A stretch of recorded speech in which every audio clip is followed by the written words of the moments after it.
आज कहीं मैं प्रॉफिट जी से मैसेज लेके आई हूँ यहाँ पे। मुझे प्रॉफिट जी ने मैसेज दिया है, पापा ने बोला है कि पापा आप सबके लिए दुआ कर रहे हैं। हालेलुया। मेरे पापा यीशु पापा से प्यार करते हैं और यीशु पापा मेरे पापा को छुड़ाएंगे और वो एवरीवन, एक बार फिर आप सभी को जय मसीह की। आशा करता हूँ आप सभी अच्छे होंगे प्रभु के दास से। हम सभी को ये मालूम है प्रोफेट बदिंदर सिंह जी अभी उम्र कैद की सजा काट रहे हैं जेल के अंदर, परंतु बहुत सारे ऐसे मसीह लोग हैं जो प्रोफेट बदिंदर सिंह पर बहुत सारे बातें बना रहे हैं, उनके मिनिस्ट्री को लेकर, उनके सेवकाई को लेकर, उनके जीवन को लेकर। तो मैं उन सभी से कहना चाहता हूँ कि प्रोफेट बदिंदर सिंह चाहे अच्छा था या बुरा था, बट परमेश्वर का एक दास था जो परमेश्वर के काम को आगे बढ़ रहा था। जब प्रोफेट बदिंदर सिंह जी जेल चला गया, उम्र कैद की सजा सुनाया गया, तब से लेकर अभी तक उसके परिवार, उसके बेटिया, उसके बेटा कितना दुख में, कितना निराशा में जीवन बिता रहा है। परंतु अभी भी बहुत सारे लोगों को नशा चढ़ा हुआ है प्रोफेट बदिंदर सिंह के खिलाफ जाने में। तो फिलहाल ही बहन एकता अपने पिता से प्रोफेट बदिंदर सिंह से मिलने गई थी और प्रोफेट बदिंदर सिंह ने एक संदेशा भेजा उनके मिनिस्ट्री के हर एक लोगों के लिए। वो संदेश क्या था, उस संदेश में प्रोफेट बदिंदर सिंह ने क्या बताया, आइए सुनते हैं बहन एकता के द्वारा। Hallelujah, hallelujah. अहाब राजा के देश में 3.5 साल अकाल रहा और जब उसके देश में अकाल रहा तो उसके बाद वो एलिया के पास गया, प्रॉफिट एलिया के पास गया और प्रॉफिट एलिया ने भरोसे से, विश्वास से उसको कहा कि जा, अहाब जा और कुछ खा पी। और वो खुद कार्मल पहाड़ी पर जाके उसने प्रेयर किया। और हाँ, फिर से पढ़ेंगे। और उसने अपने सेवक से कहा, चढ़कर समुद्र की ओर दृष्टि करके देख। तब उसने चढ़कर देखा और लौटकर कहा, कुछ नहीं दिखता। एलिया ने कहा, फिर 7 बार जा। 7वीं बार उसने कहा, देख समुद्र में से मनुष्य का हाथ सा एक छोटा बादल उठा है। एलिया ने कहा, अहाब के पास जाकर कह, रथ झुकवा कर नीचे आ, कहीं ऐसा न हो कि तू वर्षा के कारण रुक जाए। और जब वो पहाड़ी, एलिया प्रॉफिट जब पहाड़ी पे जाके बैठा तो उसने अपने चेले से कहा कि जा और समुद्र की ओर दृष्टि कर, मतलब समुद्र के पास जाके देख कि तुझे कुछ दिखाई दे रहा है। तो वो पहली बार वापस आ गया, उसने बोला नहीं मुझे कुछ नहीं दिखा। फिर वो दूसरी बार उसने उसको भेजा, दूसरी बार भी कुछ नहीं दिखा। फिर वो 6 बार वहां गया, 6 बार में उसको कुछ भी नहीं दिखा। फिर 7वीं बार उसने उसको फिर से कहा, एलिया ने कहा जा फिर से देख। और जब उसने देखा तो समुद्र में से हाथ जैसा कुछ बाहर निकल रहा था और वो बादल था और थोड़ी देर में बारिश होने लगी। Hallelujah, hallelujah. देखो, विश्वास अगर आप करते हो, विश्वास करके अहाब अपनी गलतियों का पश्चाताप करके परमेश्वर के पास गया, वो एलिया के पास गया विश्वास रख के। और जब वो विश्वास रख के उसके पास गया तो एलिया ने उसके लिए दुआ की, एलिया ने प्रेयर करी। और जब उसने प्रेयर करी तो 7 बार उसका चेला देखने गया और 7वीं बार वो सफल हुआ। आमीन, हालेलुया। हो सकता था कि उसका चेला दूसरी बारी में मना कर देता, उसका चेला तीसरी बारी में गुस्सा हो जाता, चौथी बारी में नाराज हो जाता, 5वीं बारी जाता ना, लेकिन वो 6 बार गया और 7वीं बार उसने उसको फिर से भेजा और जब वो गया तो वो सफल हुआ। इसका मतलब आपको विश्वास रखने की जरूरत है। आज हमारा विश्वास कमजोर है, हमें अपने विश्वास को मजबूत करना है। Hallelujah, hallelujah. हो सकता है आपके कई काम, आपकी जरूरतें पूरी ना हो रही हो, कुछ काम, बहुत जरूरी काम जो आपका पूरा ना हो रहा हो। आप दुआ कर रहे हैं लेकिन आपका काम जरूरी जो है वो पूरा नहीं हो रहा हो सकता है आपके घर पे अकाल आ गया, आपकी गाड़ी पे अकाल आ गया हो, आपके घर पे, आपके बिजनेस पे, आपकी किसी भी सेवकाई पे अकाल आ गया हो।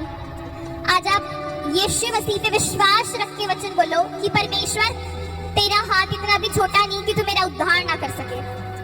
भरोसा सब कुछ कर सकता है। एलिया ने 7 बार दुआ किया और उसका विश्वास इतना मजबूत था कि उसे पता था कि अगर मैं दुआ करूंगा तो परमेश्वर अकाल को जरूर हटाएगा।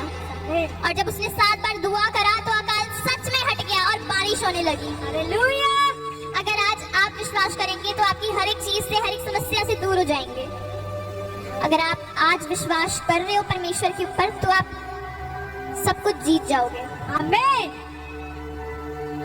जब कोई छोटा बच्चा रोता है ना तो उसको चुप कराते हैं, सब लोग उठाते हैं, लेकिन वो चुप नहीं होता, वो फिर भी रोता रहता है। तो जब वो जब अपनी माँ बाप की गोद में जाता है तो वो चुप हो जाता है क्योंकि उसको पता है ये मेरी माँ, ये मेरा बाप है। छोटे बच्चे को सिर्फ अपने माँ बाप का पता होता है। उसके बाद जब कभी कभार फिर से छोटा बच्चा रोने लग जाता है तो उसके माँ बाप उसे लोरी सुनाते हैं। आज आप अच्छे विश्वासी तब बनते हो जब आप परमेश्वर को पहचान लेते हो, जब आप परमेश्वर को अंदर से जान लेते हो। जैसे ही बहन एकता ने बताया कि एक छोटा बच्चा जब रोता है उसके मम्मी के गोद में जाते ही वो बच्चा चुप हो जाता है, क्योंकि वो बच्चा अपने मम्मी को पहचानता है। अपने माँ के स्पर्श करने के द्वारा बच्चे को ये मालूम हो जाता है कि ये मेरी माँ है, और इसीलिए बच्चा चुप हो जाता है अपने मम्मी के गोद में। और इसी एग्जाम्पल के द्वारा बहन एकता बताना चाहता है कि जैसे एक बच्चा अपने माँ को पहचानता है, ऐसे ही हर एक विश्वासी, हर एक प्रभु के लोग अपने परमेश्वर को, अपने प्रभु को पहचानना बहुत जरूरी है, जैसे एक बेटा, जैसे एक बच्चा अपने माता को पहचानता है। आज मैं प्रॉफिट जी से मैसेज लेके आई हूँ यहाँ पे। मुझे प्रॉफिट जी ने मैसेज दिया है, पापा ने बोला है कि पापा आप सबके लिए दुआ कर रहे हैं। हालेलुया।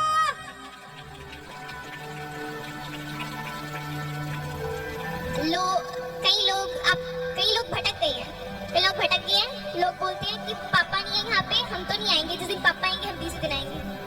ऐसा थोड़ी होता है। पापा कहाँ गए हैं? यहीं पे है पापा की अनॉइंटिंग यहीं पे है। पापा की अनॉइंटिंग यहीं पे है। आओ उसको फील करो, रिसीव करो। यीशु मसीह यहीं पे खड़े हैं। हमें दिखते नहीं है, हमें इनको फील करना पड़ता है, हमें भरोसा रखना पड़ता है कि परमेश्वर हमारे बीच में है। परमेश्वर के स्वर्गदूत का बड़ा चारों ओर है। हमें बिलीव करना होता है। महसूस करो, पापा की अनॉइंटिंग यहाँ पे है, यीशु मसीह भी यहाँ पे है। जो लोग भटकते नहीं है, अपने स्पिरिचुअल फादर के साथ ईमानदार रहते हैं, चर्च में आते हैं, यीशु मसीह का हाथ उनसे कभी नहीं उठता। आज अगर आप चाहते हैं कि परमेश्वर आपके ऊपर से अपना हाथ कभी ना उठाए, तो हर संडे, हर थर्सडे लाइव देखो, चर्च आओ, अपने स्पिरिचुअल फादर के साथ ईमानदार रहो। परमेश्वर का हाथ आपके ऊपर से कभी नहीं उठेगा। रिसीव करो कलीसिया।